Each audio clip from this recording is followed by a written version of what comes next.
મહારાજ ત્યાં ગયેલા, હનુમાનજી બેઠેલા અને જોબન પૈકી આમથી હાલ્યા આવે ઘોડા ઉપર, હવે કાળા કપડા પહેરી, મોટી જબર પાઘડી બાંધે, મોટી મોટી મૂછો, બંદૂક ને આમ જ્યાં ઘોડાએ ગામમાં પ્રવેશ કર્યો ને બાલુડા બ્રહ્મચારીની જ્યાં દ્રષ્ટિ પડી,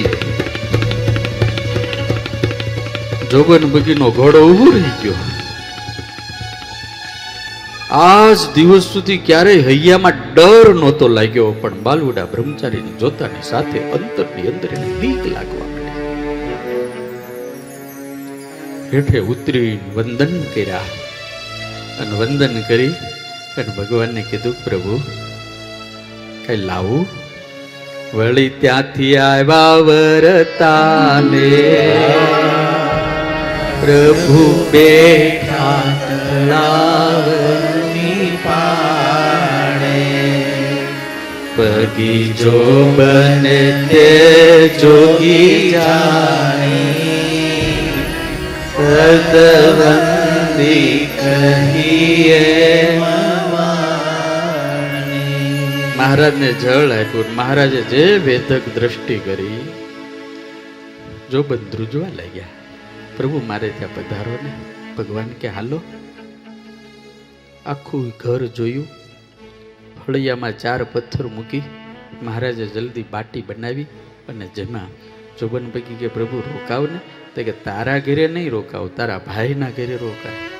દેવકરણ બગીના ઘરે રાત રોકાણા.